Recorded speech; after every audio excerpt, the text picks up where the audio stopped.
précisément dans la Washington. Balobi Maman Marthe nde.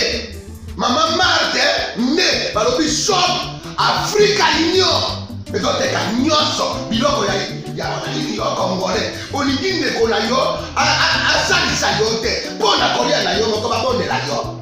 Mpona nzoto na yo baboya elengi. Mpo babondela yo. Balobi bio Africa Union. Ezoteka. Tutakola na basinois. Sino kolia pa ya sino kolia nini? Ndeko na yo azoteka. Azoteka biloko ya mboka. Ya fresh. Ya bio na bio. Bio na bio. Sio mama mbali kuna mkanja izali. Balobi nzomo eyali. Nkuba baliwa. Balobi enjenje ezali. Zakomba kangane kwe mpoto ya mbiseza. Balobi nyama ya botu ya bokombo to ezaga ne. Kala ngando ndengalali na basi. Oyedike na sutu. Ezako dia na petit. Po Maman Marthe. Ya soro. Po bato comprendre te. Mawa. Ba Congolais. Où allons-nous? Où allons-nous? Pona kolia na bino moko. Ba bonne ya bino kanyo. Kolia na appétit. Choko na yo.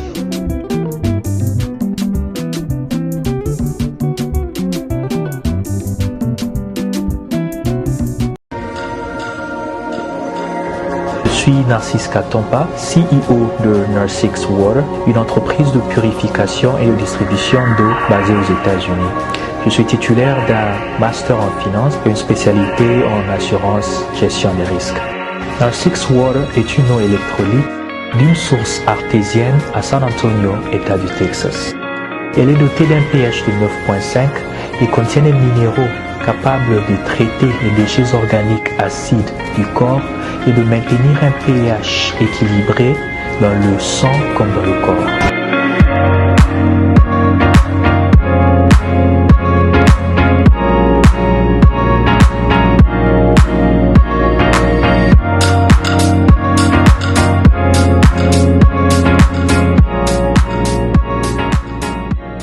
Mesdames, Mesdemoiselles et Messieurs, merci de suivre Face à Face, un nouveau numéro de la semaine. L'actualité nous oblige de parler de cette question du volcan, mais j'ai bien retenu beaucoup de choses aujourd'hui. On va parler du volcan, de l'évolution de l'état du siège. Nous allons parler aussi du discours de Kagame et même les conflits qui pourraient y avoir entre les deux. On parlera du gouvernement, mais surtout de la composition des commissions au sein de l'Assemblée nationale. Et je reçois le professeur André Mbata, professeur des universités. Il enseigne le droit constitutionnel à RDC, mais aussi dans plusieurs universités à travers le monde. Alors avec lui, nous parlons de cela. Pourquoi il faut parler du volcan d'abord? Parce qu'il est élu et son mandat est national. Ce qui se passe à l'est de la République le concerne bien évidemment. Professeur André Mbata, bonjour. Bonjour. Le volcan a ravagé, on va dire, une très bonne partie de l'Est, mais ça n'a pas été, on va dire, ça n'a vraiment pas fait beaucoup de dégâts, mais il faut parler des 15 morts, c'est déjà quand même assez important, et plusieurs dégâts matériels aussi, mais comparé à ce qui a été fait en 2002 et en 77, les volcanologues ont estimé qu'il était moins dévastateur que les précédents volcans. Merci beaucoup, Christian. Je crois que ça fait plusieurs semaines ou plusieurs jours que je ne suis pas passé à votre émission. C'est sûr que plusieurs de vos téléspectateurs se demandaient où était le prof. Bon, j'étais là, et quelques navettes bien sûr, et puis il y a évidemment le travail de recherche qu'on doit continuer à faire comme professeur d'université.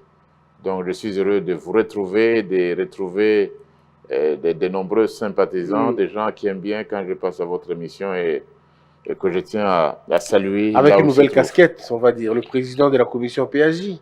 Bon, ça ne change pas, mais une nouvelle casquette et de nouvelles responsabilités. Vous savez, je considère ces fonctions comme étant... Ce n'est pas vraiment un privilège. Ce sont des charges. Évidemment, on va en parler tout à l'heure. On va en parler tout à l'heure. En revenant sur le volcan, il faut vraiment sympathiser avec nos compatriotes qui sont à l'est du pays, et surtout ceux qui ont perdu le leur. Nous sommes vraiment solidaires. Vous avez dit le mandat des députés national, mais pas seulement en tant que député. Lorsque vous êtes intellectuel congolais, mais vous êtes également, vous êtes responsable. Vous devez être concerné par tout ce qui se passe dans votre pays. Et plusieurs vies perdues, je crois que c'est vraiment une catastrophe. Et notre gouvernement devait songer à la situation de ces personnes, de ces familles éprouvées. Et le volcan a fait effectivement des victimes, moins de victimes que dans le passé. Mais en tant que professeur d'université, je crois. Voilà des questions sur lesquelles, par exemple, dans nos facultés, ou à Goma même, pourquoi dépend toujours des volcanologues étrangers qui viennent faire des études chez nous? Je crois justement que dans l'une de nos universités à l'est du pays, il devait y avoir une faculté où on étudie en permanence le mouvement des volcans. On ne doit pas être surpris.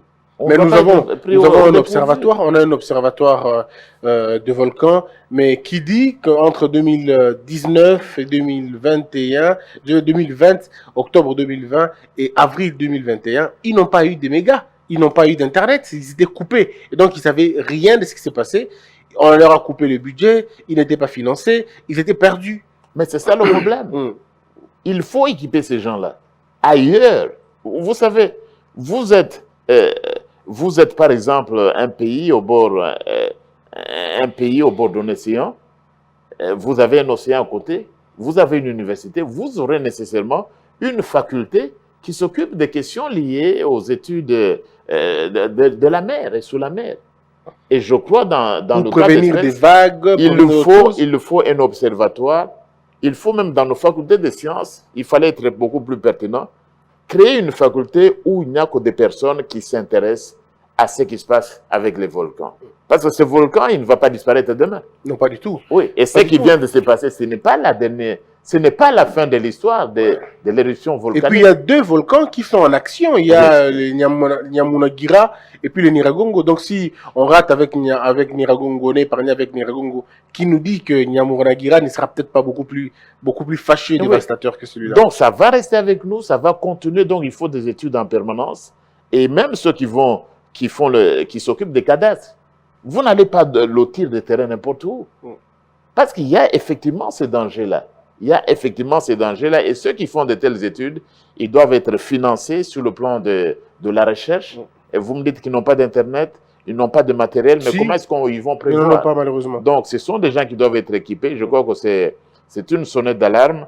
Le gouvernement de la République, à travers le ministère de la Recherche scientifique, doit quand même s'intéresser à ces questions qui touchent une partie de notre population. Et le gaz méthane qui aussi risque d'imploser ou d'exploser à cause de sa concentration et tout ça. Est-ce que vous pensez que c'est aujourd'hui important de financer la recherche scientifique? Est-ce que, comme vous l'avez d'ailleurs dit, est-ce que c'est important aujourd'hui de mettre beaucoup de paquets pour que nous puissions prévenir des choses comme ça dans le futur? Mais il faut financer la recherche scientifique. Je l'ai souvent dit. Il n'y a aucun pays qui peut se développer sans le développement de la recherche scientifique. Non. Il faut financer. Le problème, ce n'est pas seulement le gaz méthane, ça va imploser, ça va créer des dégâts. Mais comment nous-mêmes nous utilisons le gaz? Oui, comment profiter de ça? Il y a le Rwanda à côté, on va parler du Rwanda tout à l'heure, évidemment, pas en ce qui concerne ce dossier du gaz méthane, mais pour un autre dossier. Mais il faut des études. Donc, nous avons le lac, ce n'est pas seulement pour faire le mal, le gaz méthane pour exploser et faire des dégâts, mais il peut aussi être utilisé pour l'industrie. Oui. C'est une matière première et précieuse. Une très bonne énergie. Qui peut donner de l'argent au pays. Et il nous faut absolument financer la recherche scientifique. Et nous ne sommes pas encore arrivés là. Donc, nous ne pouvons pas nous développer sans le développement de la recherche scientifique. Nous n'allons pas nous développer avec des débats sur la politique. Est-ce que la recherche scientifique... Il faut la recherche scientifique, non seulement là, dans les universités, dans les centres de recherche. Il faut un débat national sur la recherche scientifique. Comme il faut un débat national sur l'université. Est-ce qu'il faut un ministère approprié pour la recherche scientifique ou c'est un département au sein du ministère du développement, disons de l'éducation? Bon, on l'a fait, il n'y a pas de problème. Ailleurs, c'est le même département, le même ministère de l'éducation et de la recherche scientifique. Mais ici, on a deux ministères. Si on a deux ministères, à mon avis, ce n'est pas parce qu'on voulait se partager le poste. On a un ministère justement parce qu'on voulait mettre un accent particulier sur la recherche scientifique. Ce n'est pas parce qu'il fallait caser telle ou de telle coalition, tel ou de tel autre parti qui n'a pas trouvé de ministère. Non. Nous avons un ministère parce qu'effectivement, on a tenu compte du fait que pour que notre pays puisse se développer, ce développement ne peut pas se faire sans la recherche scientifique. Nous sommes l'un de ces pays qui ne font pas assez en matière de recherche scientifique. On l'a dit à plusieurs reprises. Nous ne produisons pas assez en matière de recherche scientifique. On ne fait pas de la recherche. Et nous-mêmes, je l'ai dit, et souvent dans nos universités, mais on ne fait pas de la recherche. On ne fait pas assez, effectivement. Il y a des collègues... Et vous avez beaucoup plus de TF-séries, moins de bibliothèques enrichies. Non. C'est compliqué, pas de labos. On ne fait pas la recherche scientifique. Oui. On l'a dit toujours dit. C'est l'une des raisons, d'ailleurs, pour laquelle aucune de nos universités au Congo ne figure parmi les meilleures sur le continent déjà. Non. La plupart, ce sont des ligablos scientifiques. Alors, parce qu'on parle il n'y a pas de bibliothèque, il n'y a pas de laboratoire, même quand ils font la médecine. Et vous produisez des gens comme ça, mais c'est ça pour s'aimer la mort. Donc, il faut mettre l'accent sur la recherche scientifique. Nous voulons, comme pays, nous mettre debout. Eh bien, on ne va pas se mettre debout, on ne va pas décoller sans le développement de la recherche scientifique. Regardez la Corée, regardez la Chine dont on parle tant, regardez le Japon. Mais aucun de ces pays n'a pu émerger sans accorder l'importance qui se doit à la recherche scientifique. Donc, c'est très important la recherche scientifique, mais parce que vous parlez de cela, ça me permet, avant de parler de l'état des sièges, vous allez me permettre une petite digression. Le chef de l'État s'est rendu dans les universités, accompagné de son ministre de l'Essu. Mais vous avez vu ce qui a été dit après. Le professeur Devos Kitoko a traité le chef de l'État d'un plaisantin, de quelqu'un qui racontait sa vie et que le chef de l'État n'avait pas son niveau parce que lui, il est professeur d'université, ainsi de suite. Cette histoire de TFC, cette histoire de syllabus et de Wi-Fi à l'université. Est-ce que vous avez suivi le débat? Est-ce que vous avez suivi la question? Est-ce qu'ici, il est important de parler, encore une fois, de syllabus, des travaux et des recherches, et ainsi de suite? Bon, écoutez, je ne veux pas rentrer dans ce débat là où un prof d'université critique le chef de l'État. Encore faut-il que le prof en question soit même excellent en matière de recherche scientifique. Je ne veux pas entrer là-dedans. Oui. Oui. Donc, mais ce qui est important, et je l'ai toujours dit, mais nous avons des professeurs de nom dans ce pays. Je ne cite pas celui-là, où je ne connais pas bien assez le niveau de ses publications. Mais nous avons dans ce pays, nous devons nous regarder en face. Il y a plusieurs mots à l'enseignement supérieur de recherche scientifique. Effectivement, il y a l'Internet peut exister, ainsi de suite. Mais nous devons reconnaître comme professeur d'université que exiger à un étudiant de payer votre syllabus, d'ailleurs mal fait, d'ailleurs peu documenté, obliger que l'étudiant paye pour qu'il puisse réussir dans votre cours, qu'il paye votre syllabus, mais c'est indécent. C'est totalement inacceptable. Mais le professeur Devos dit que l'État n'a rien donné aux universités. Alors, il ne faut pas que l'État vienne dire ce que les professeurs doivent faire. Il faut que l'État donne l'argent aux professeurs et puis les professeurs vont polycopier les syllabus. Il a dit, par exemple, qu'ils sont prêts à faire les notes et que l'État vienne prendre les notes polycopiées et donner ça aux étudiants. Je vous dis d'abord ceci. La plupart des gens qui sont... On m'excusera. Mais dire la vérité, ce n'est pas un péché. La plupart des gens qui se disent professeurs dans nos universités, ils peuvent être assistants ailleurs. Évidemment, nous avons des professeurs de très haut niveau dans ce pays. Dans nos universités, nous avons des grands professeurs. Ça, je le dis et je le reconnais. Mais je reconnais également que la plupart de ceux qui se disent professeurs au Congo, ils n'ont pas ailleurs, ils ne seraient que de simples assistants. Parce qu'ils ne produisent pas. Je suis professeur d'université, je travaille dans les mêmes conditions. Mais ce n'est pas l'État qui me fait. Le prof doit faire ses recherches. Notre argent, il va ailleurs. Je prends mon temps, vous ne m'avez pas vu quelque temps, mais j'étais en train de préparer des numéros de ma revue, la revue africaine de la démocratie et la gouvernance, qui est une revue internationale, l'unique revue de haut niveau qui paraît dans ce pays, au Congo. J'étais en train d'y travailler, mais je dois dire ceci. Effectivement, les étudiants doivent faire la recherche. Mais la recherche, il faut des notes. Mais ces notes-là, ça ne doit pas être une condition pour réussir. C'est ridicule pour un professeur. On vous accuse aussi, vous, professeur Mbata, de n'avoir pas écrit assez de livres sur la Constitution, par exemple, sur l'évolution politique de notre pays, et que vous écrivez beaucoup plus sur les autres histoires, vous écrivez sur la politique, vous écrivez sur l'abolition de la peine de mort, mais sur la Constitution, qui est votre créneau, vous n'avez jamais écrit aussi, vous n'avez pas beaucoup écrit. Mais ça me fait souvent sourire. Et très souvent, les gens pensent même que je suis dans vos médias ou que je suis dans les réseaux sociaux. Je suis universitaire. Je suis universitaire, ça il faut dire. Qu'est-ce qu'il faut apprendre aux gens? Première chose, lorsque vous allez sur Google Scholar, où les chercheurs publient, je ne veux froisser personne. Aucun de ces professeurs n'équivalent. Aucun des professeurs congolais qui sont ici sur place n'a pas le même niveau de publication que moi j'ai. C'est simple. Est-ce que vous êtes... Allez sur Google Scholar. D'accord. Oui, allez sur Google Scholar. Je ne demande rien. Vous êtes aux États-Unis, Mm. vous êtes en Europe, vous êtes en Afrique du Sud, J'ai mon téléphone avec vous moi. êtes au Congo, J'ai mon téléphone ici avec vous êtes... Tout le monde a accès à l'Internet. Oui. Allez sur Google Scholar, mettez le nom de Mbatamangu André. Je le fais tout de suite. Google Scholar. Et mettez, voyez ce qui sort en termes de publication, mettez Google Scholar, allez Google Scholar, vous avez une fenêtre, Est-ce que mettez, c'est ça? oui, mettez Mbatamangu André Ben, et cliquez. c'est ça comme ça? Oui, J'écris Mbatamangu. Google Scholar, écrivez Mbatamangu André. Mbata Mango. André. Et demandez à Google Scholar, vous pouvez être en Asie, et c'est si facile, parce que j'ai entendu souvent plusieurs questions, mais le prof, il ne publie pas, il est souvent dans les réseaux sociaux. Non.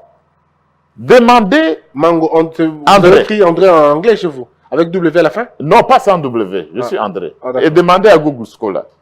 J'ai souvent entendu cela, mais il ne publie pas ce prof-là, qu'est-ce qu'il a Justement, c'est ce publié? qu'on vous reproche. Allez sur Google Scholar et voyez, ce n'est pas assez rapide. Oui, c'est assez rapide. Hein, je vois. Voilà, voilà on a tous les deux éléments ici. Allez au début de Google Scholar. Ouais, c'est peut-être ça. Donc, montrez est-ce qu'on voit sur. Est-ce que c'est visible? Je sais pas. D'abord, est-ce que vous devez nous dire si c'est ça? On est là? Voilà. Tout le monde peut le faire. Oui. Oui, vous êtes là. D'accord.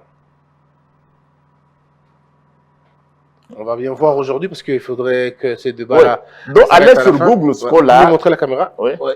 La caméra est juste avec vous là. Allez sur Google Scholar et demandez Mbatamangu André. Ok. Et ce que je peux vous dire, ceux qui savent en matière scientifique, je suis au moins indice 10. Donc, j'ai le niveau d'un professeur aux États-Unis d'Amérique. Ok. Oui, l'indice.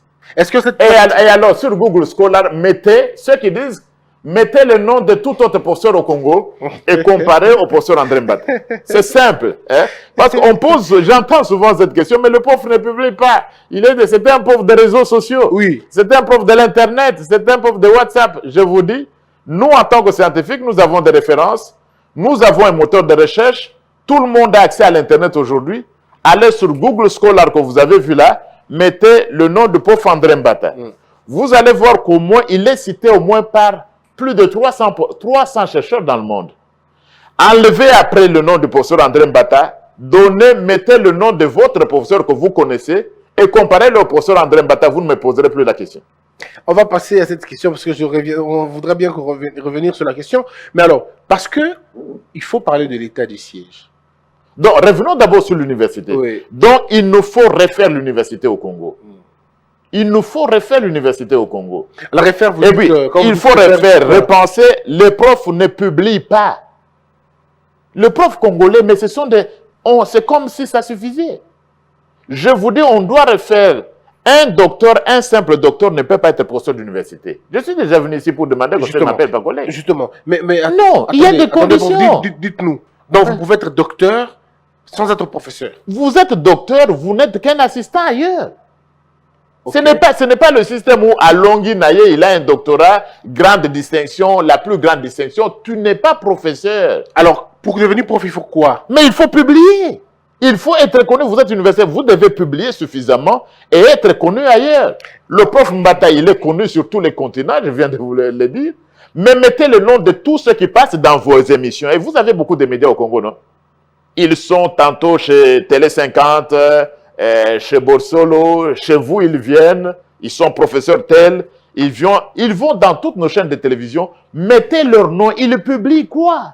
Alors, mais Hein? dites-nous, Donc, prof, il nous faut la un publication, vous faites allusion à quoi, Ce généralement? sont Pour des que les gens publications comprennent. internationales. Pas les livres. Non. Ah, d'accord. Donc, tu peux beau Tu peux écrire. publier des livres, c'est-à-dire, ce que vous publiez, ce que moi je publie par exemple, Mm. avant de sortir, ça doit être examiné par des collègues qui vous corrigent. Ok. Ce n'est pas, en science, ce n'est pas la poésie. Tu dors, tu sors, j'ai publié chez Harmattan. Mais est-ce qu'on a vérifié?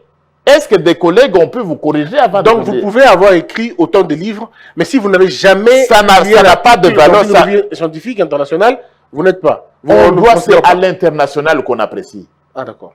Donc, il faut que d'autres professeurs... Il faut que d'autres, on appelle ça en anglais, c'est peer-reviewed. Oui. Donc, les publications sont peer-reviewed.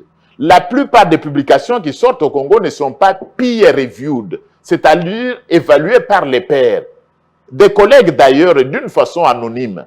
Ils ne vous connaissent pas, mais ils décident que ça sorte. C'est comme ça à l'international. Mais la plupart des publications que vous avez au Congo, moi j'ai publié tel manuel, moi j'ai publié tel livre. Mais est-ce qu'il a été évalué par des collègues? Non. Et des collègues Ça n'a qui pas ne de sont pas valeur. forcément de votre nationalité. Qui ne doivent pas être de votre nationalité. La plupart. Ah, qui ne doivent pas être. Oui, c'est comme ça que vous allez trouver des noms sur Google Scholar. Le prof Mbata, si vous allez sur Google Scholar, on vous donne même le nombre de fois que le prof Mbata a été cité. Donc, moi, j'écris tel, ce ne sont pas les étudiants qui me citent dans leur mémoire. Non. Ce n'est pas un étudiant de gradué qui t'a dit, d'après le prof Mbata, non, ça ne compte pas. Mais d'autres professeurs dans d'autres pays, dans d'autres universités, vous citent. Et vous, vous avez été cité par d'autres professeurs. Plus de 300 fois. C'est pourquoi je dis que je suis professeur des universités. Donc, le prof Mbata écrit au Congo, il est cité par les universitaires nigériens. Il est cité par les universitaires sud-africains. Il est cité par des universitaires kenyans, sénégalais. Mais toi, tu écris, personne ne t'a jamais cité même à Brazzaville. Tu es quel professeur? Tu as écrit quoi? Il n'y a que tes propres étudiants qui te citent dans leur mémoire ou dans leur thèse. Est-ce que tu as déjà été cité par un professeur de l'université du Cameroun? Est-ce que tu as déjà été cité par un professeur de l'université de New York? Est-ce que tu as déjà été cité par un enseignant ou un scientifique, pas nécessairement un professeur, mais par un scientifique d'une université française? Mais tu n'es cité que par tes étudiants, tu publies quoi? Et donc, il faut refaire carrément l'université. Il faut refaire. Et aussi l'obtention du titre de professeur. L'obtention du titre de professeur doit être revue. La plupart des gens, là, qu'on me pardonne. Mais l'université doit aussi dire la vérité. Ce n'est pas, je ne dois pas défendre des collègues parce qu'ils sont des collègues, non. Ici, c'est l'universitaire. Nous avons quelques très bons professeurs dans ce pays. Et même d'autres qui enseignent ailleurs, je le reconnais. Mais nous avons dans la plupart des cas des gens qui ne méritent pas d'être professeurs d'université. Mais qui le sont malheureusement. Mais qui le sont malheureusement parce qu'effectivement aussi, quel diplôme? Certains diplômes sont vendus. Certains diplômes sont achetés. C'est un diplôme de professeur. Des diplômes politiquement obtenus, des doctorats. Il y a eu plusieurs doctorats, je ne veux pas revenir ici ni citer des noms. La plupart des gens ont eu des doctorats parce qu'ils étaient ministres, parce qu'ils étaient en politique et ils ont pu jouer sur des recteurs d'université. Même dans la composition du jury, ça joue même à ce niveau-là. Qui sera votre jury de thèse? Membre du jury de thèse. Mais c'est le récipiendaire qui propose les gens. Qui propose les gens. Non, moi je ne veux pas le professeur Mbata parce qu'il est trop dur, il va me faire échouer. Moi je veux tel. C'est quelle université ça? On peut s'attendre. Où le membre du jury vient recevoir les récipiendaires. Oui. Et quand le prof Mbata a parlé, vous avez des gens qui viennent, moi je suis prof, j'ai contredit. Contredit quoi? Le prof Mbata ne reviendra pas dans ce débat de bas niveau. Alors, mais professeur, revenons. Qui fait de qui professeur? Est-ce le ministre de l'Éducation qui fait de vous un professeur ou c'est une combinaison ou un parcours bien et bien? C'est un parcours. Oui. C'est-à-dire au niveau de... On est très complaisant dans les universités du Congo. C'est pourquoi tout le monde devient professeur, tout le monde est dans les médias et le prof Mbata n'interviendra pas. Je ne viendrai pas débattre. Oui, je ne viendrai pas débattre, malheureusement. J'ai des gens qui dépassent mon niveau qui sont aussi au Congo. J'ai des gens du même niveau que moi. Mais évidemment, ils dépassent mon niveau par un droit constitutionnel. Donc,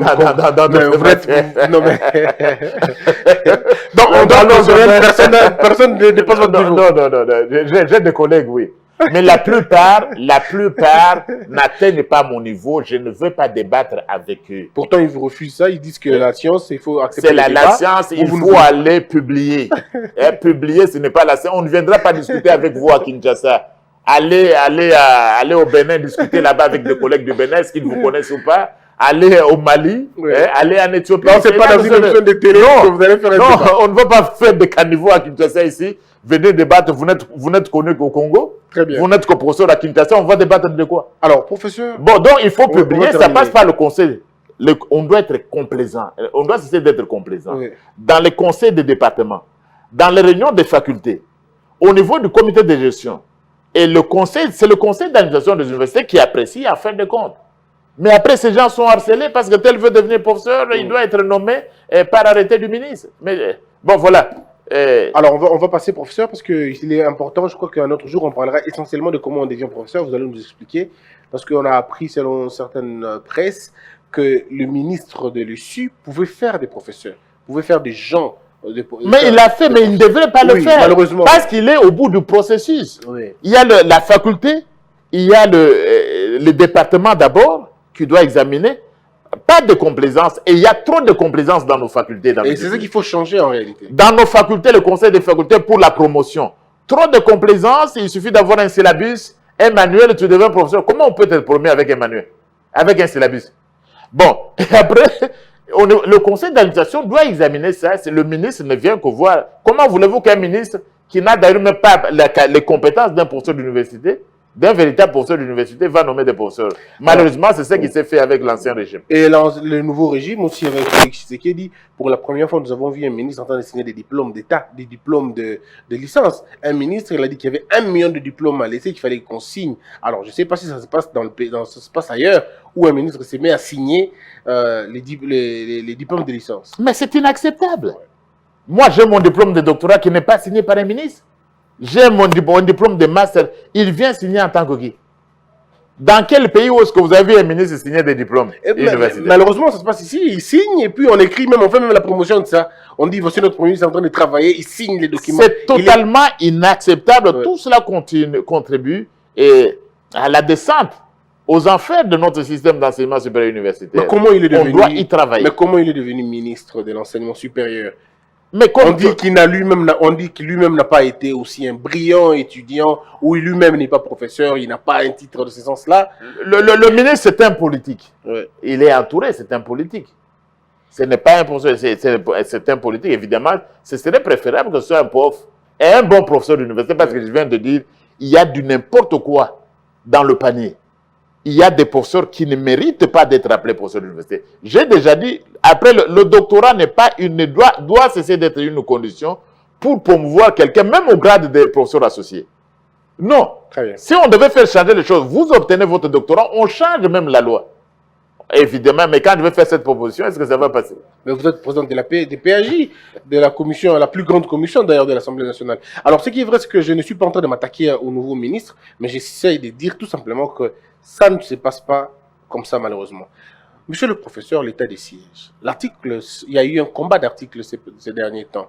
Le combat entre l'article 119, le combat entre l'article 85, 144, 145, 119, et il s'est allé dans tous les sens. Absence d'une loi d'application, le chef de l'État déclare, le chef de l'État attend l'autorisation. On a eu tout ce débat-là. Nous voulons entendre ça maintenant de la bouche d'un spécialiste des questions constitutionnelles, professeur d'université. L'état des sièges, comment on le conçoit et comment on l'applique pédagogiquement. Écoutez, je ne veux pas trop revenir. Je suis aussi ces débats, non? On est habitué. Il faut toujours reprendre ces choses. Tout le monde n'est pas juriste et tout juriste n'est pas constitutionnaliste. Ce n'est pas parce que vous êtes avocat que vous devez vous donner le luxe. Non, vous avez le droit de vous prononcer. Vous êtes avocat, on vous appelle maître. Mais limitez-vous. Sachez que vous êtes limité. Je n'avais pas vraiment l'intention de revenir sur ce débat-là, sur l'état de siège ou l'état d'urgence, ainsi que les modalités. Parce que ce débat-là a déjà eu lieu. Oui. Je tenais à préciser au départ ce que j'ai toujours dit. Tout le monde n'est pas juriste et tout juriste n'est pas constitutionnaliste. Et tout constitutionnaliste? Et tout constitutionnaliste n'est pas bon. Ce n'est pas parce que vous êtes avocat, on vous appelle maître, vous avez une licence en droit, que vous êtes constitutionnaliste. Vous pouvez vous prononcer sur certaines questions. Mais comme dans tous les domaines, il y a des maîtres. Il y a des docteurs de la loi qui peuvent se prononcer. Ce n'est pas parce qu'on aime, on vous appelle maître. Mais maître, c'est quoi? Ce n'est pas, évidemment, j'ai des avocats. J'ai beaucoup de respect pour les avocats. Mais il faut se limiter. Ici, on parle de l'état d'urgence ou l'état de siège. La matière est prévue à l'article 85 de la Constitution. Et je suis là, d'ailleurs. L'article 85 de la Constitution vous dit... Lorsque les circonstances graves menacent d'une manière immédiate l'indépendance ou l'intégrité du territoire national, qu'elle provoque l'interruption du fonctionnement régulier des institutions, le président de la République proclame l'état d'urgence ou l'état de siège après concertation avec le Premier ministre les présidents de 2 chambres conformément aux articles 144, 145 de la présente Constitution. Il en informe la nation par un message. Les modalités d'application de l'état d'urgence et de l'état de siège sont déterminées par la loi. Il Voilà. s'approche là en disant les modalités d'application de l'état d'urgence et de l'état de siège sont déterminées par la loi. Voilà. Je crois qu'il ne faut... Quelles sont les sources en droit constitutionnel? Nous avons effectivement la Constitution. Mais vous savez aussi que les arrêts de la Cour constitutionnelle, ils sont sans recours. On ne peut plus revenir. Pour me faire comprendre plus clairement. Mais ils ont comme une valeur de loi aussi. Dès lors que vous ne pouvez plus revenir, les arrêts de la Cour constitutionnelle. Ici, on a eu ce débat l'année passée. Et l'année passée, il y a eu la proclamation de l'état d'urgence sur base à cause pour combattre le coronavirus. N'est-ce pas? Oui. L'état d'urgence, il y a eu une ordonnance après prise par le président, après concertation, et des mesures ont été édictées. Et la Cour constitutionnelle, la plus haute juridiction dans notre pays, parce que nous pouvons dire, comme doctrinaire, je critique beaucoup la Cour constitutionnelle, je l'ai fait. Mais quand elle a décidé, on s'en tient à ce qu'elle a décidé. La Cour a estimé que l'état d'urgence et les mesures prises pour lutter contre le coronavirus, c'était conforme à la Constitution. Je voudrais reprendre cela à l'intention de tous ces gens qui font du droit constitutionnel et qui lisent la Constitution comme s'ils lisaient les aventures de Tintin et de Milou. Ou bien encore les aventures de Matamata et Pilipili. Je ne sais pas si ça dit quelque chose. Donc, l'état de siège ou en matière d'état d'urgence, on n'a pas eu de loi. Faute de loi, la Cour constitutionnelle a estimé que les mesures d'application étaient conformes à la Constitution. C'était l'année dernière. Il n'y a pas eu de discussion. Et vous savez ce que c'est? C'est que vaut la jurisprudence de la Cour constitutionnelle. Ça, c'est au sujet de l'état d'urgence. Maintenant, l'état de siège qui vient d'être déclaré, on est dans les mêmes conditions. Il y a une jurisprudence. Par déduction ou il y a vraiment une jurisprudence? Mais il y a une jurisprudence. Sur l'état des sièges. Mais parce que vous voyez, lisez bien l'article 185, on vous dit toujours l'état de siège ou l'état d'urgence. C'est-à-dire les mesures qui s'appliquent à l'un s'appliquent à l'autre. Pas toutes. Dans l'état de siège, c'est les dispositions prises. Si la Cour a estimé que dans le cadre de l'état d'urgence, ça c'était conforme à la Constitution, ça va s'appliquer également à l'état de siège. Parce que c'est l'état d'urgence ou l'état de siège. Regardez comment ils sont collés. Regardez un peu votre texte. Oui, oui. En tout cas, c'est le président proclame l'état d'urgence ou l'état d'urgence ou l'état de siège. Oui. Ok, ça vous avez lu à l'article. Allez à l'article 144. 144. En application des dispositions de l'article 85 de la présente Constitution, l'état de siège comme l'état d'urgence. L'état de siège comme l'état d'urgence. Lisez l'article 144. Je suis l'article 144. Allez à l'article 145. En cas d'état d'urgence ou d'état de siège. En cas d'état d'urgence ou d'état de siège, il y a le ou. Partout, il y a le ou.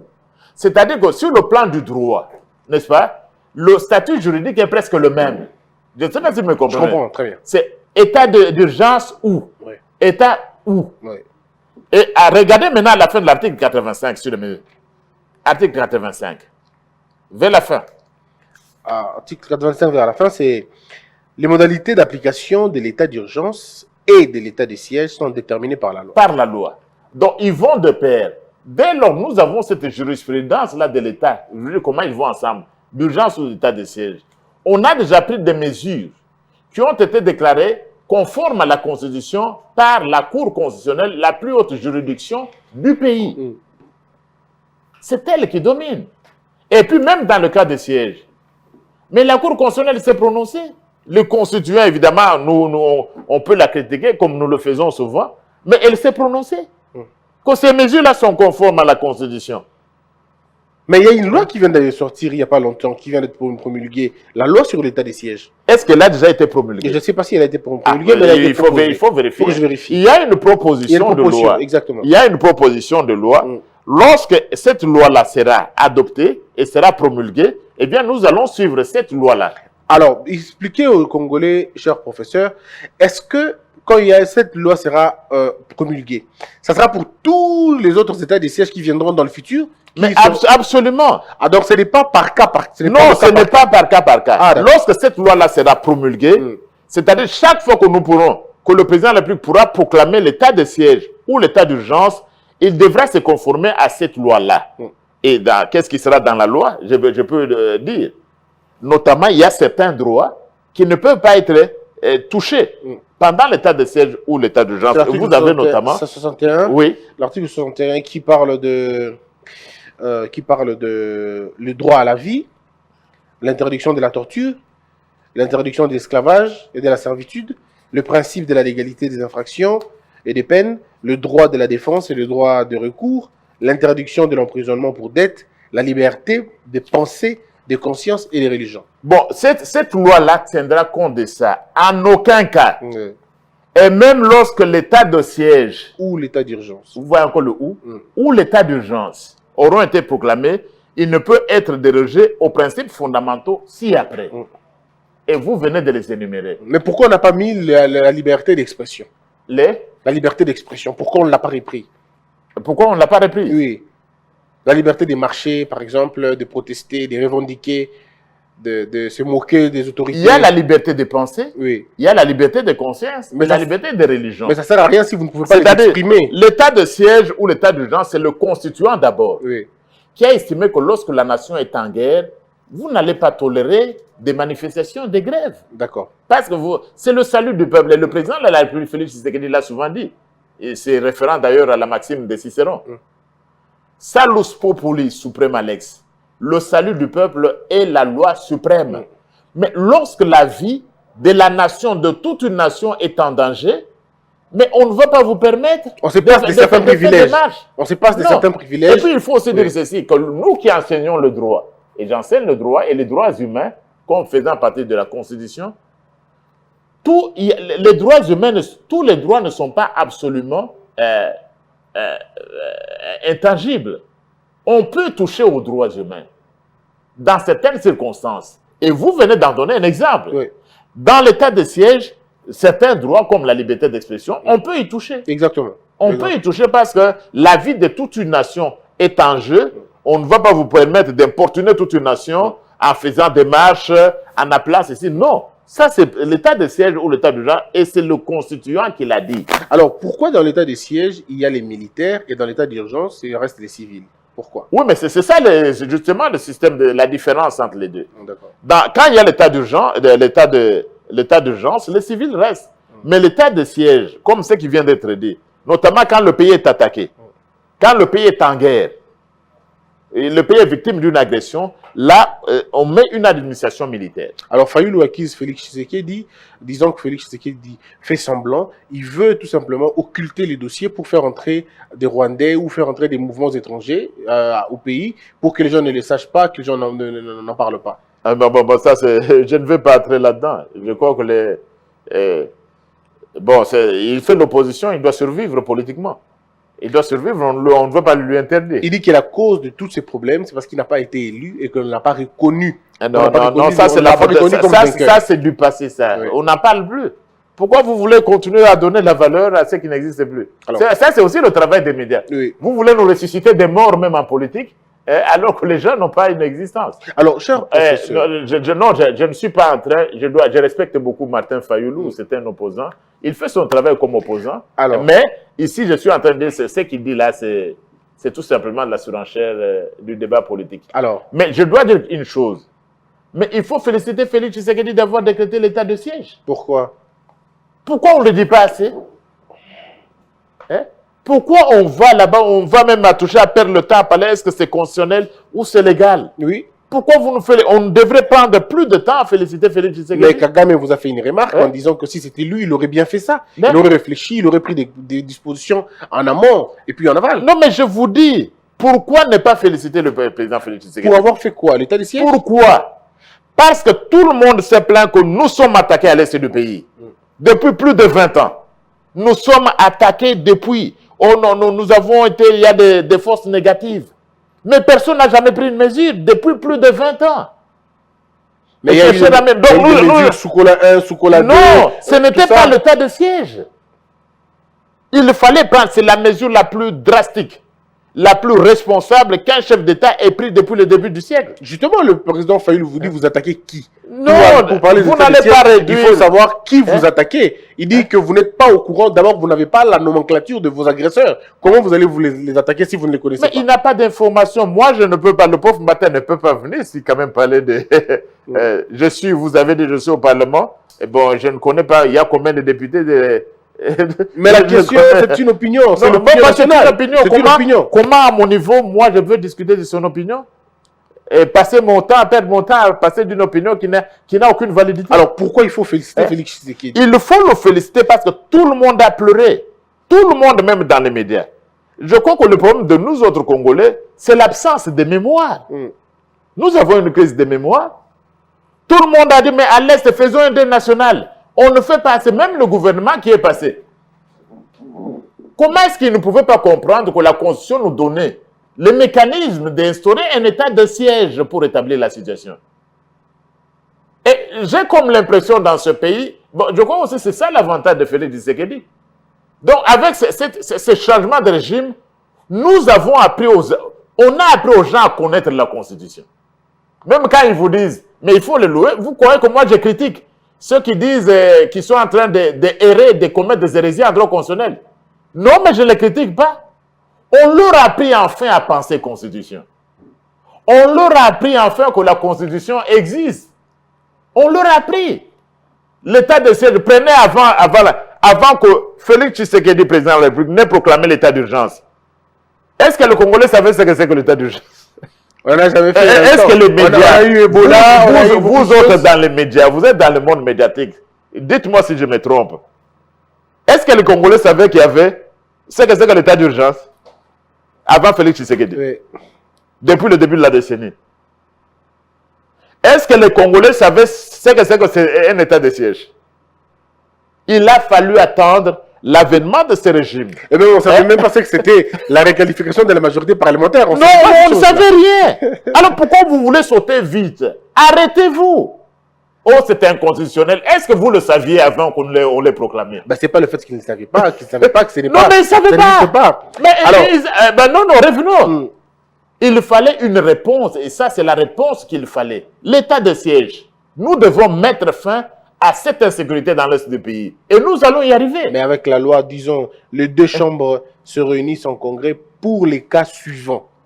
La procédure de la révision constitutionnelle, conformément aux articles 218, bon, ça ne concerne pas. Oui. L'autorisation de la proclamation de l'état d'urgence et de l'état de siège et de la déclaration de guerre, conformément aux articles 85-86 de la présente Constitution. C'est l'article 119 de la Constitution. Mais je ne veux pas revenir à ça. Oui. Hein? Christian, mais j'étais déjà sur votre plateau pour parler de l'état d'urgence. Je vous ai dit que le système, il y a un bloc, ce qu'on appelle des questions, les blocs des questions constitutionnelles. Il y a cela. Mais vous avez un arrêt de la Cour constitutionnelle qui a déjà tranché sur ça. Qui avait rendu conforme cette...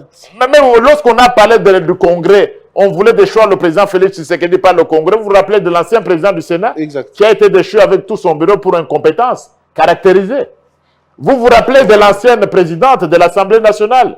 Elle aussi avec tout son bureau, déchu pour incompétence grave, notoire et caractérisée. Il parlait du Congrès. Mais pourquoi vous voulez me ramener? On a tranché la Cour constitutionnelle. Pourquoi vous voulez ramener... Non, je crois que vous posez la question pour les autres. Vous n'allez pas être réduit au rang de tous ces tambourinaires et de ces turiféraires qui font de la promenade inutile en droit constitutionnel et en matière constitutionnelle. Oui. Donc, vous voyez, il a fallu attendre, avant même de donner du temps à tous ces gens qui posent la question sur l'état d'urgence. On a voulu... Est-ce qu'ils savaient ce que c'est que l'état d'urgence avant la proclamation de Tshisekedi et donc de Félix Tshisekedi? Oui, mais cela ne veut pas dire que parce qu'ils, comme ils ne le connaissaient pas, vous pouvez tout faire aujourd'hui. Non, mais nous ne pouvons pas tout faire parce que nous nous conformons à la loi. Nous nous conformons à la jurisprudence. Alors, nous nous conformons à la Constitution. Donc, tout le monde a dit, mais faisons un deuil national. Pourquoi on ne fait pas le deuil national pour le massacre de Béni? Mais quelqu'un vous dit, nous disons maintenant un point, un trait, nous proclamons l'état de siège. Et on devait s'en réjouir. Et l'état de siège, pour en parler, ça nous introduit directement la question de Kagame. Bon, il va durer 30 jours. Oui, et c'est puis ça après, la durée. Il faudra renouveler. Renouvellement tous les 15 jours. Effectivement, nous sommes à l'Assemblée nationale. Nous n'irons pas en vacances tant qu'il y a état de siège. Et c'est constitutionnel. Ce Parlement n'ira pas en vacances tant qu'il y a l'état de siège. Ah bon? Non. Ok, vous allez continuer à travailler. Nous serons là tant qu'il y a l'état de siège. Ah, ça risque d'être long alors. Peu importe, le salut du peuple, et c'est le Constitution qui nous a donné ce mandat. Ok. Nous serons là en train de siéger tant que l'état de siège est en fonction. Comment vous l'envisagez dans la pratique, comment ça va se faire? Vous allez en finir avec les rebelles quand exactement, ces groupes armés? Non, notre peuple veut en finir avec les groupes armés. Dites, nous allons en finir quand? Oui. C'est une question nationale. Soutenons l'administration militaire qui est mise en place, soutenons. Je demande à notre population, à tout le monde, et même aux politiciens, au lieu de perdre le temps dans des tralala, dans des verbiages inutiles, concentrons-nous, soutenons l'armée, et que notre population soutienne l'armée, qu'on se débarrasse de ces forces négatives. Nous avons finalement besoin de la paix dans cette partie de notre pays. Vous avez donné... Et nous allons y arriver. Et nous devons y arriver. Vous avez contribué aussi, vous? On vous a pris $500? Mais l'initiative est venue d'abord du Parlement. C'est nous qui avons initié. Pourquoi pas $1000? Parce que vous gagnez un peu plus. Bon, c'est déjà beaucoup. C'est déjà beaucoup. C'est déjà beaucoup. Quelle est la contribution? Nous allons continuer. Je vous dis d'ailleurs que nous n'irons pas en vacances. Et nous avons droit aux vacances. Pas seulement comme députés, nous autres comme chercheurs. Et vous allez rester, vous êtes obligés de rester tant qu'il y a l'état de siège. Vous devez continuer à travailler. Est-ce que vous avez quelques noms déjà des complices? Non, mais vous le gardez secret. Non, mais ça, ce n'est pas à notre niveau. Il y a une administration militaire. L'état de siège, on est en guerre. Il y a des secrets militaires qui ne doivent pas être sortis de tout le monde. Le pays est en guerre contre les forces négatives, contre l'insécurité. Les gens se sont plaints de l'Est. Certains se sont même dit qu'ils étaient les défenseurs de l'Est. Ils étaient défenseurs de l'Est. Mais si vous étiez élu à Béni, vous disiez que Béni était derrière vous. Mais quand on proclame l'état de siège pour qu'il y ait la paix là-bas, vous ne pouvez pas entrer dans les distractions et critiquer Félix Tshisekedi. Mais il y en a des députés qui ont quitté la salle, qui ont dit qu'ils ne siégeront plus tant que la paix ne sera pas restaurée à l'Est de la République. Mais ils sont revenus parce qu'on a pris les mesures idéales, c'est-à-dire proclamer l'état de siège. Ils sont tous rentrés. Ils sont tous rentrés. Très bien, très bien. Alors, je ne vois pas un opposant, s'il vous plaît. Mais vous critiquez le président Félix Tshisekedi, il ne fait rien pour Béni, il ne fait rien pour l'Est. Mais quand il prend la mesure la plus radicale pour donner la paix à notre population qui est à l'Est, vous commencez à les critiquer. Oh, c'est pour permettre aux troupes rwandaises d'entrer, mais c'est du n'importe quoi. C'est du n'importe quoi. Le chef de l'État... Vous devriez par contre applaudir, mais je voudrais dire un mot sur l'opposition. L'opposition, même, il y a vous avez cité certains professeurs, certains qui sont habitués au plateau et tout ça. Mais l'opposition, ça ne signifie pas que quand le président a toussé dans sa chambre à coucher, vous venez aux médias. C'est ce que vous faisiez à l'époque, hein? Non, nous ne faisions pas ça. L'UDPS faisait tout ça. Non, nous ne faisions pas ça. Kabila tous, vous l'attaquez. Non. Vous avez écrit un livre, vous faites des débats. Non, le livre, ce n'était pas n'importe quoi. Non, mais c'était sur le 3e mandat. Il voulait donner un mandat et une éternité à un monsieur. Comme vous demandez aussi une nouvelle république. Non, s'il vous plaît. Ouais. Ça, c'était une question nationale. Et quand ce monsieur-là est parti, pourquoi on ne nous décore pas, Christian? Pourquoi on ne décore pas le prof? Mais vous êtes déjà député national. Non. De la commission la plus grande commission de l'Assemblée nationale. Non. Pourquoi on ne décore pas? Parce que les gens se sont battus. Ça, c'est pourquoi les gens, on devait se respecter les uns les autres. Vous avez vu ma photo circuler. Le prof Mbata ensanglanté. C'est 2015, attaqué en Afrique du Sud, au péril de sa vie, au point d'être éliminé avec toute la famille, pour avoir dit au Congo qu'il ne pouvait pas y avoir un 3e mandat. C'est ça le prof André Mbata. Je ne suis pas né aujourd'hui pour dire ce que je suis en train de dire. Je n'ai pas attendu, nous n'avons pas attendu le départ de l'ancien président. Nous avons été là et vous le savez très bien. J'ai failli être tué pour cela. Parce que nous nous sommes toujours battus pour des valeurs. Et ça doit être plus précis. Le prof Mbata ne s'est jamais battu pour de l'argent. Et il ne se battra jamais ni pour l'argent, ni pour un poste. Mais j'ai entendu des individus, le pauvre Mbaté est frustré. Le pauvre Mbaté est frustré pourquoi? Bah, parce que vous n'avez pas été nommé ministre. Non, je suis député national. Je suis député national et je suis heureux que les gens réclament. C'est-à-dire que je pouvais être le meilleur des ministres. Et eux-mêmes, il y a l'état, ce n'est pas les gens vont voir, hein, avec le temps, si le pauvre doit revenir ou doit être où. Mais je suis député national et vous venez de dire quoi? Président de la commission PAG. Donc, je suis président de la plus grande commission de l'Assemblée nationale. Vous ne deviez pas être ministre. Non, il est frustré par quoi? Je vous dis maintenant, je suis, c'est vous que vous l'avez dit, je suis président de la plus grande commission de l'Assemblée nationale du pays. Et ça, on va y arriver. Et désigné par consensus. Ce n'est pas une récompense politique. Non, je vous dis pas tous, même ceux que je critique. Les gens disent, ah, même s'ils nous critiquent, voilà le procès qu'il nous faut. Même ceux qui critiquent, ils vous donnent la plus grande commission de l'Assemblée nationale. Et vous en êtes fier? Non seulement fier, mais je sens ça comme une lourde responsabilité parce que je dois donner ma contribution pour l'avènement d'un état de droit dans ce pays. On en parle tout de suite, mais parlons d'abord de Kagame, parce qu'il faudrait... Parlons de Kagame. Les Congolais entre l'émotion et la raison. Kagame a manqué du respect aux Congolais. Kagame a dit qu'il n'y a jamais eu de mort. Kagame a attaqué notre prix Nobel. Kagame a craché sur des milliers de morts congolais. Kagame dit que c'est la théorie de double génocide et il n'en veut pas du tout. Le président de la République a manqué de fermeté, selon Jean-Claude Katende. Le président de la République a manqué de fermeté. Il était timide, il n'a pas réagi comme il fallait. Notre ministre de la Communication était timoré, il a eu peur de parler de Kagame. Kagame est le tout-puissant. Alors, votre point de vue sur votre lecture sur la position prise par Kagame, la réaction du chef de l'État, que les autres ont qualifié de timide. Bon, d'abord, c'est malheureux ce qui s'est passé. C'est totalement inacceptable. Tout le monde sait que des événements très graves se sont passés à l'est de notre pays. Que les crimes les plus graves ont été commis dans notre pays, notamment par les forces étrangères. Quels sont les crimes graves? Le statut de Rome. Le statut de Rome qui établit la Cour pénale internationale énumère ces crimes graves, les plus graves. Le génocide, le crime de guerre, les crimes contre l'humanité et le crime d'agression. Le Congo a été victime de tous ces crimes dans l'est du pays. Et la communauté internationale est intervenue, notamment la MONUSCO, à travers la MONUC qui est devenue MONUSCO, pour mettre fin à ces massacres, à ces carnages.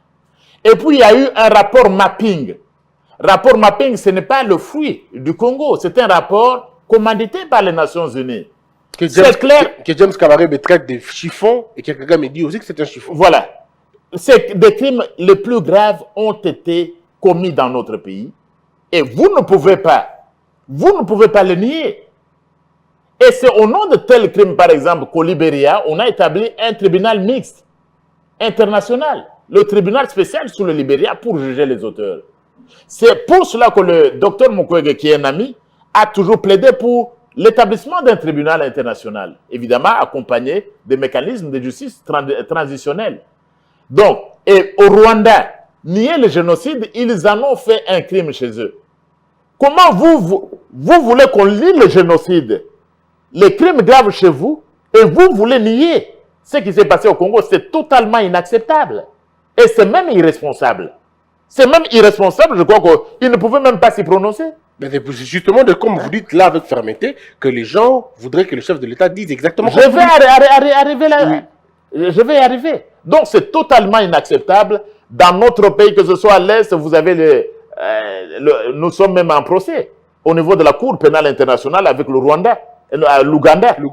Mais pas le Rwanda et le Burundi pour des raisons techniques. Des raisons techniques, c'est-à-dire quoi? Vous ne pouvez pas faire un procès contre un État à la Cour internationale de justice si ce pays-là n'a pas accepté la juridiction de la Cour. Le Rwanda s'est sauvé parce qu'il n'a pas accepté le statut. C'est pourquoi on est en train d'avancer avec l'Ouganda. Donc, les massacres ont été commis, on ne peut pas les nier. Nous ne pouvons pas permettre à qui que ce soit, fût-il un chef d'État étranger, de nier les massacres qui ont été commis sur le territoire de notre pays. Nous n'allons pas permettre à un intellectuel, qui qu'il soit, de nier les crimes de guerre dont notre peuple a été victime dans cette partie de notre pays. Et Dr Mukwege est-il un plaisantin? Nous Une n'allons marionnette? pas permettre cela. Dr Mukwege, c'est le premier Congolais à être prix Nobel de la paix. Ce n'est pas seulement le prix congolais dans cette région, c'est l'un des rares prix Nobel de la paix. En dehors du titre, je connais Dr Mukwege, c'est l'une des personnalités les plus louables. Mais tirer, insulter Dr Mukwege, c'est insulter la communauté internationale. Et surtout, le docteur Mukwege est fils de ce pays, c'est insulter la nation congolaise. Et toutes ces femmes qui ont été... Je crois que l'insulte contre docteur Mukwege doit être considérée comme une insulte envers toute la nation. Et je dis ceci.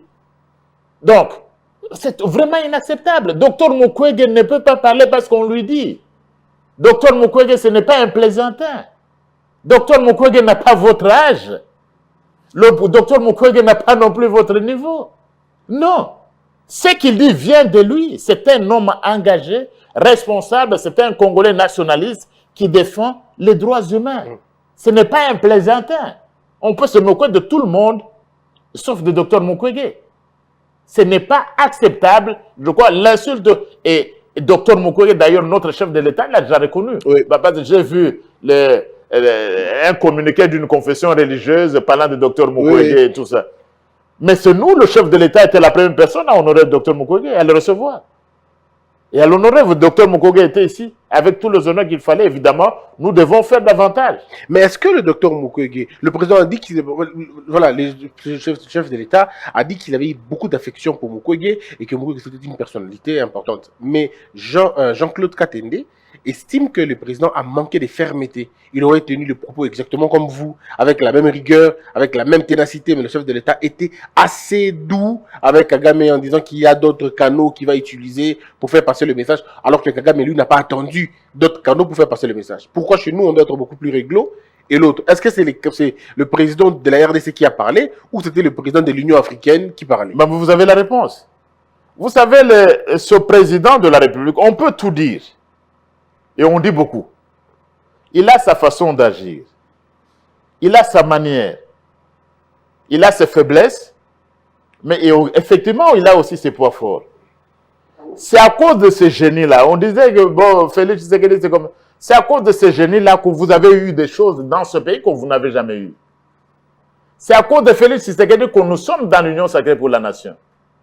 C'est à cause de la réflexion de la vision de cet homme-là Que Kabila est conjugué au qu'une passé. majorité, que l'ancien régime est condamné, est envoyé au passé. Que personne ne peut plus se dire, quand je dis l'ancien président, s'il doit revenir, il faut mourir et ressusciter le troisième jour sous une nouvelle identité. Les gens ont compris finalement. Je crois que les gens ont finalement compris. Si. Ceux qui disaient à Zongana, mourir et ressusciter le troisième jour, ils croient que c'était de la blague. Et sous une autre identité. Et sous une nouvelle identité, si vous voulez revenir. Les gens ont compris maintenant. Mais c'est avec cette façon de faire que Félix Tshisekedi nous a amené à ce changement-là. Ici, Félix Tshisekedi, tout le monde n'a pas le même tempérament, mais il faut dire, il a deux casquettes. C'est le président de la RDC, mais il est à Paris. Il est à un sommet France-Afrique. Et il est là en quelle qualité? C'est le président de l'Union africaine. Mais le président de l'Union africaine ne va pas engager une polémique avec un chef d'État membre. Non. Qu'est-ce que vous vouliez? C'est le président de l'Union africaine. Mais le gouvernement devrait quand même donner des coups. Bon, ben, ça c'est le gouvernement. Vous Oui. avez parlé du gouvernement. Je parle du président de la Oui, République. oui, mais- C'est le président de l'Union africaine. Il prend une stature beaucoup plus élevée. Il ne descend pas dans la mare. Non. Il ne descend pas dans la boue ou dans les caniveaux pour se donner des coups avec notre collègue chef Mais d'État. quelle est la réponse qu'il faut pour Kagame? Bon, la réponse qu'il faut, c'est la réponse, une partie de la réponse, vous l'avez des intellectuels congolais, il n'y a pas que moi qui se sont exprimés. Bon, je viens de m'exprimer. Vous avez la réponse que nous avons, c'est soutenir l'état de siège. Soutenir l'état de siège, mettre fin à l'insécurité. La réponse que nous avons, c'est continuer aussi à lutter pour l'instauration d'une justice internationale. Et moi, je voudrais dire ceci. C'est très dangereux, tout ce qui n'est. Vous avez parlé de James Kabarebe, tout. Mais attention, il y a un danger. Vous risquez d'être poursuivi pour complicité de crimes de guerre, comme à RDC. Parce que quand on parle de crimes, laissez une juridiction. Je crois que ce président est mal conseillé. Ben, il y a des gens comme Guillaume Cabaret qui disent que c'est un faux rapport, c'est un rapport bidon. Je crois que ce président est mal conseillé. Parce que lorsque vous dites ça, il n'y a pas eu de massacre dans un pays étranger. Mais lorsque vous dites ça, mais on peut déjà vous poursuivre pour agression. Comment ça? Mais vous ne pouvez pas vous prononcer sur une situation qui s'est déroulée sur le territoire d'un pays. Kabaré me dit qu'il n'y a, si vous dites qu'il y a eu 6 millions de morts, où sont ces corps? Il dit qu'il n'a jamais vu des corps. Il n'a jamais vu des corps. C'est ce qu'il dit. Mais il a vu les corps de 8 millions de Rwandais victimes du génocide. C'est ce que vous êtes en train de me dire. Justement, c'est ce qu'il lui a dit. Ah, il demande les 6 millions de morts. Il a vu les 9 millions de génocides. De tués à la suite du génocide. Non. Je ne veux pas engager des débats avec des militaires d'un certain niveau. Comme je n'en engage pas déjà. Non. Est-ce qu'aujourd'hui... Donc, nier, là, c'est d'abord, vous devenez victime. Donc, vous étiez au pays. Laissez un tribunal. Et le rapport qui sont là, le rapport mapping. Parce que dès le moment qu'il est établi, il y a eu massacre. Même si c'est le génocide. Mais il faut dire à celui qui a posé la question, qu'il demande, je crois qu'il y a quand même quelques bons juristes au Rwandais.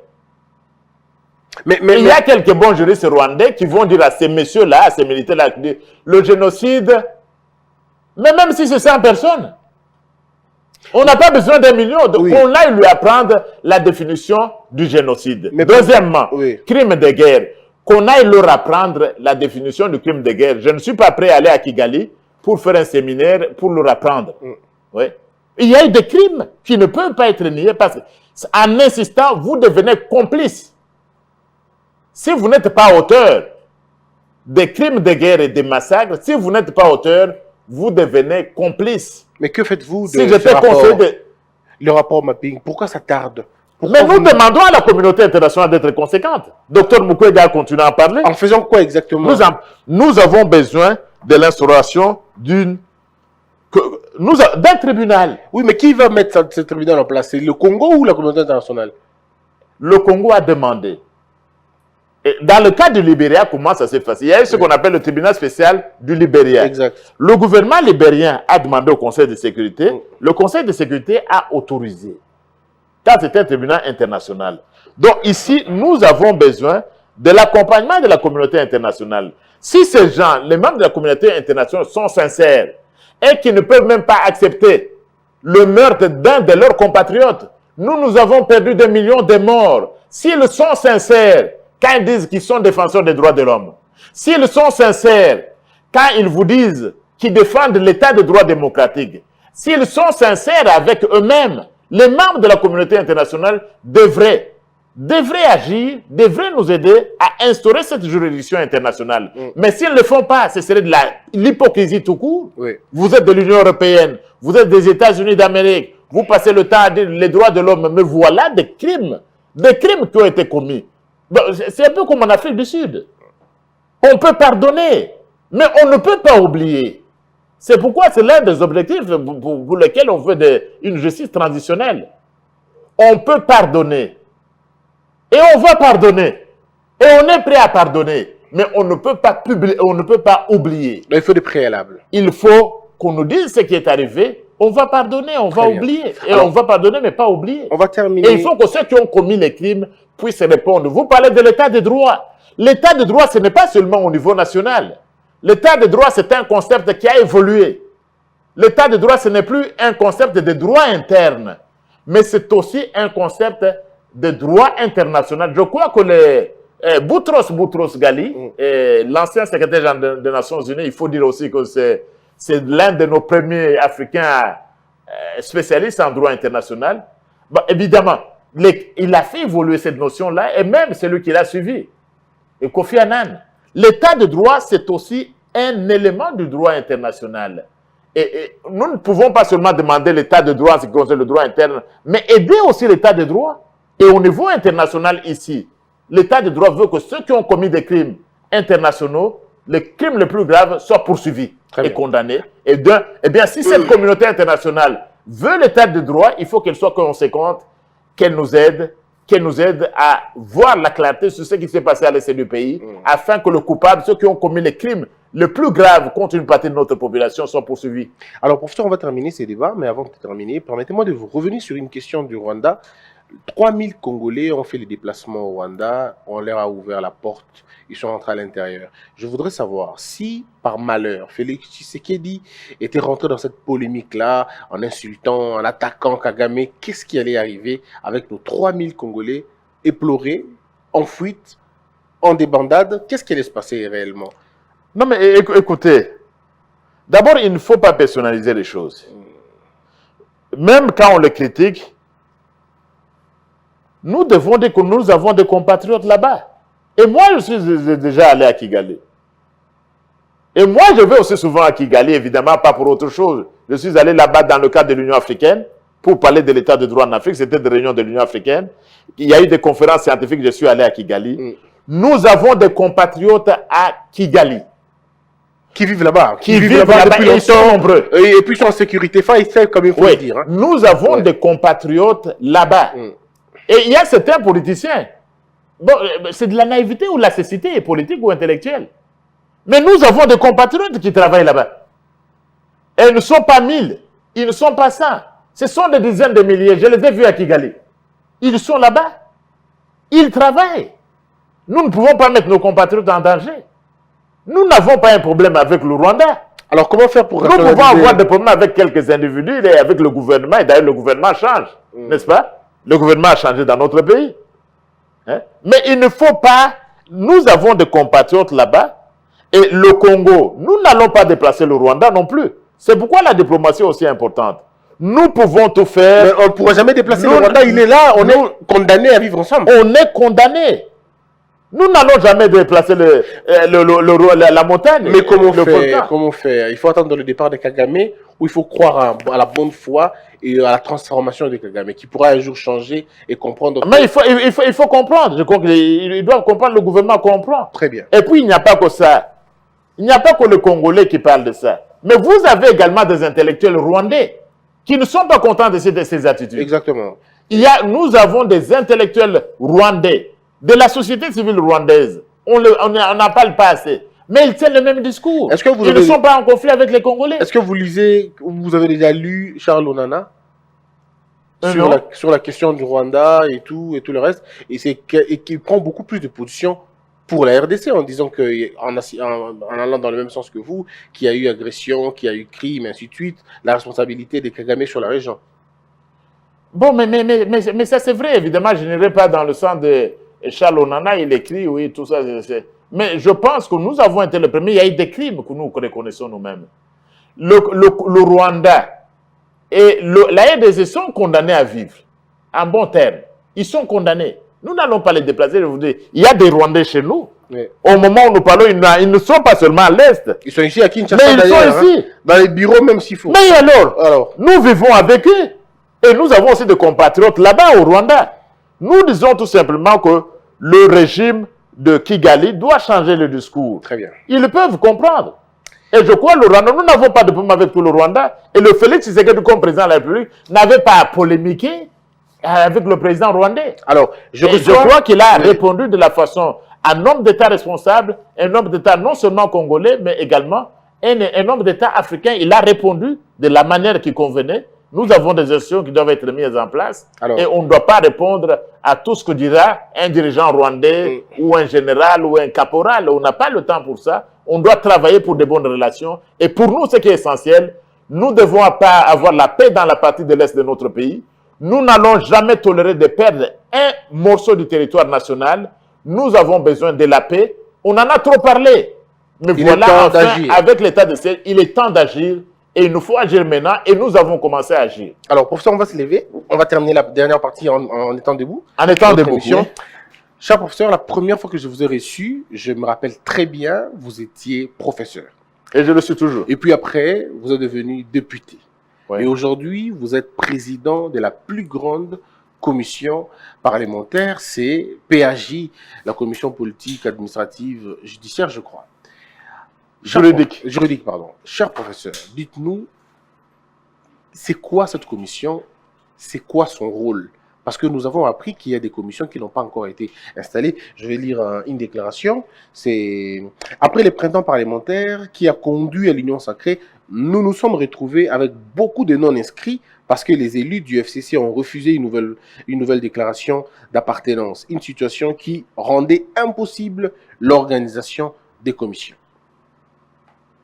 Bon, c'est dire que pour la commission politique, administrative et juridique, la PAJ, on n'est pas concerné. D'accord. Les élus du FCC sont venus. OK. Tout le monde est là. Parce qu'on se dit c'est la plus grande. Lorsque vous voyez dans le règlement intérieur, c'est la première commission de l'Assemblée nationale. C'est cette commission est un peu le conseiller juridique de l'Assemblée nationale. Parce que vous savez, au terme de l'article 100 de la Constitution, l'Assemblée nationale a pour mission de voter les lois, contrôler le gouvernement, les établissements publics et les services publics, évidemment. Et là, la commission, c'est un organe technique qui permet à l'Assemblée nationale de jouer son rôle. C'est la toute première commission, et vous l'avez dit, et la première à être installée. Exactement. Donc, je suis quoi heureux. généralement cette commission? Elle règle quel type de problème? Cette commission, il n'y a pas de loi en principe qui puisse être votée sans avoir été examinée au niveau de la PAJ. Est-ce que vous n'êtes pas un pion, un bras, si vous voulez, un instrument sur lequel Félix Tshisekedi va se reposer pour écarter certaines candidatures, surtout en matière électorale, par exemple? Non, disons d'abord ceci. Donc, c'est ça le travail de la commission. Ouais. Évidemment, je n'accepte pas ça comme un privilège. J'accepte ça, c'est une lourde responsabilité. Et tout le monde sait qu'ils ont placé le constitutionnaliste à la tête de la commission PAJ. Ouais. Je sens ça comme une responsabilité.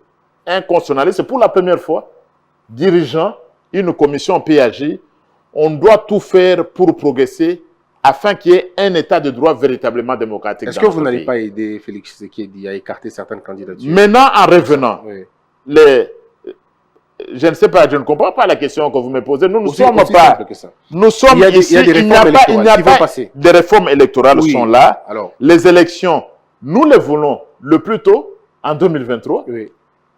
Personne n'est encore candidat aux élections. Sauf peut-être le président de la République dont on sait que lui a droit à un deuxième mandat. En dehors du président de la République, personne d'autre n'est candidat. Et puis vous vous rappelez en 2019, en 2018, des gens n'étaient pas candidats. Qui vous a dit qu'ils seront candidats? Mais pourtant, il y a un vrai débat aujourd'hui, les débats de la nationalité, que ce qu'a soulevé Noël Tiani, qui, pour certaines personnes, ils estiment que c'est un moyen pour écarter Moïse Katumbi. Alors, vous, aujourd'hui, vous êtes président de cette commission, vous allez donc revoir certaines lois, certaines dispositions. Alors, la question, c'est de savoir, est-ce que vous allez faire passer cette disposition, disons, cette modification, ou si vous voulez, la loi sur la nationalité qui écarte Moïse Katumbi? Non, mais écoutez, d'abord, ce n'est pas une matière devant l'Assemblée nationale. Oui. Ce n'est pas une matière devant la PAJ, la Commission politique, administrative et juridique. Ensuite, nous n'en sommes pas aux élections. Et puis, nous, s'il faut faire avancer l'état de droit démocratique, nous devons comprendre qu'une loi doit être générale et impersonnelle. Est-ce que vous êtes d'accord? On ne peut pas faire une loi sur la tête d'un individu. Quatrièmement, qui vous a dit, vous avez cité Moïse Katumbi, Oui, bien sûr. qui vous a dit qu'il sera candidat en 2023? Ben, c'est quand Non, mais ces hommes nous disent. Hein. Non, mais L'état-major de qui Moïse vous a Katumbi dit en 2018 déjà, il a le droit d'être candidat. En 2018, il n'était pas candidat. Qui vous a dit qu'il serait candidat en 2023? Parce qu'il était empêché en 2018. Non, il n'était pas empêché. Si, il était empêché Non. en 2018. Il était Il en pouvait exil. être candidat. Il était en exil. Il pouvait être candidat. On allait démarquer sa Donc, candidature. personne n'est candidat aujourd'hui. Il ne faut pas, je vais faire des réflexions, il ne faut pas tomber dans le même Est-ce que vous système. soutenez la proposition ou la réflexion de Noël Tiani? Laquelle? Il faut être de père et de mère congolais pour être candidat président de la République. Moi, la conscience, il faut être congolais. Il faut être congolais pour être président de la République. Est-ce des pères et des mères? De père et de mère. C'est-à-dire ton père doit être congolais, ta mère doit être congolaise. Est-ce qu'il faut forcément l'être? Bon, l'Assemblée nationale doit examiner. Parce que même de père et de mère, il y a des gens qui peuvent être dans aucun cas. C'est possible. Oui, mais C'est eux, ils sont possible. écartés. Mais lui, il dit il faut papa et maman soient congolais, comme ça vous Bon, allez... ça, on va examiner. Ça, c'est D'accord. l'Assemblée nationale. Ce n'est pas une matière devant l'Assemblée nationale. Ce n'est pas une matière devant la PAJ. La campagne, quand est-ce qu'on connaît les candidats? Même la loi électorale n'a pas encore été adoptée. On ne sait même pas qui sera candidat. Vous ne savez même pas si le professeur André Mbata, vous me posez la question, Est-ce que vous m'avez posé la question si je serais moi-même candidat? On serait candidat, certainement. Mais je peux aussi être candidat. À quel échelon? Non, mais vous voyez, c'est donc vous parlez de choses anticipatoires. Est-ce que vous avez demandé au pauvre Mbata? Parce qu'on ne sait pas qui sera candidat, sauf le président Félix Tshisekedi. Peut-être moi aussi, je serai candidat. Peut-être vous serez aussi candidat. Ouais. Pourquoi je ne me préoccuperai pas de vous? Hein? Merci beaucoup. Donc, c'est une question prématurée que les gens, Noël Tchani comme intellectuel, il a le droit d'opiner. Et puis comme un homme politique, il a le droit, personne ne peut interdire à Noël Tchani de donner son point de vue sur une question politique. Et là, s'il se prononce, c'est un ancien candidat président de la République, ce n'est pas l'UDPS qui se prononce, il n'est pas membre de l'UDPS. Parce que j'ai suivi dans certaines presses. Ouais, il n'est pas membre de la République. Il était candidat, tout le monde l'a vu, candidat président, même contre Félix Tshisekedi. Il n'est pas de l'UDPS. Ce n'est pas le président c'est une personnalité indépendante. Il a le droit de se prononcer sur une question ou une autre. Merci. Et les autres ont aussi le droit, mais ce n'est pas une question devant nous. On verra le moment opportun, mais il n'y a rien de pareil devant l'Assemblée nationale ni devant la commission PAG. Merci beaucoup, professeur. C'était notre nouveau plateau. Vous l'avez certainement vu. On a commencé avec vous déjà depuis le début. Vous avez vu comment nous sommes en train d'avancer et d'évoluer. Si vous avez un mot par rapport à l'émission, par rapport au nouveau plateau, ça sera intéressant pour nous. Bon, ça avance. Vous savez, Christian, c'est la première fois que je passe dans un média depuis que je suis élu président de la PAG. Oui, c'est un grand honneur que vous nous faites. C'est la première fois que vous recevez le président de la plus grande commission.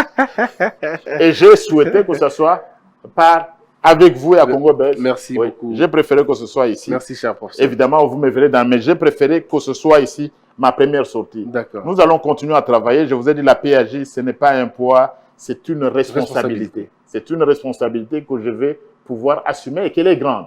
Et c'est que j'ai répondu aux autres, c'est qu'il faut soutenir les médias.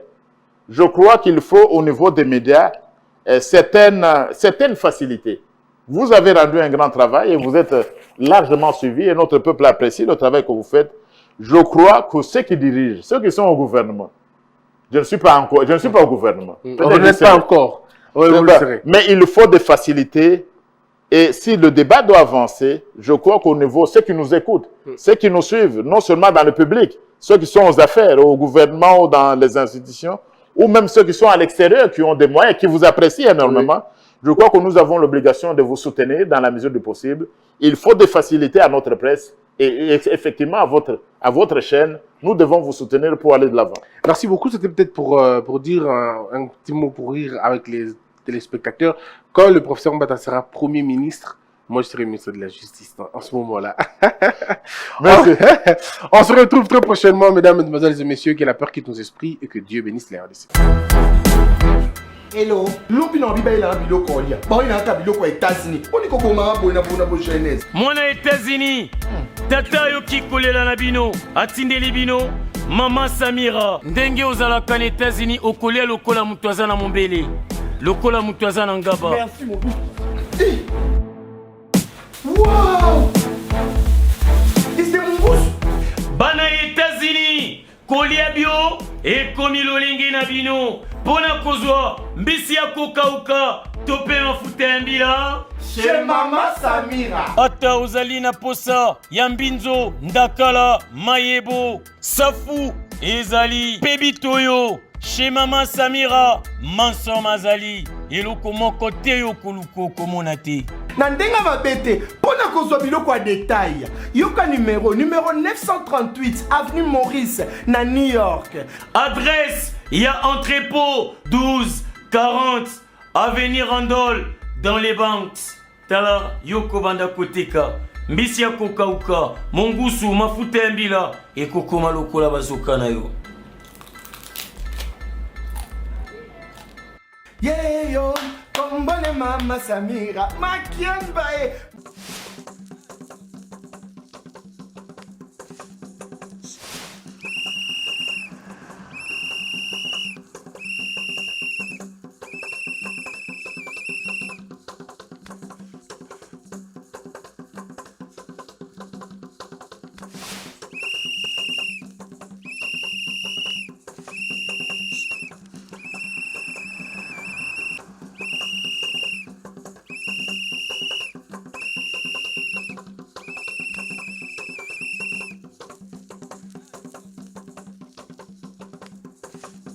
oyoki te otali info te, omoni maquette te, omoni signature ya contrat te. Seul partenaire immobilier sûr, Objectif Habitat Asbel, Maman Moseka.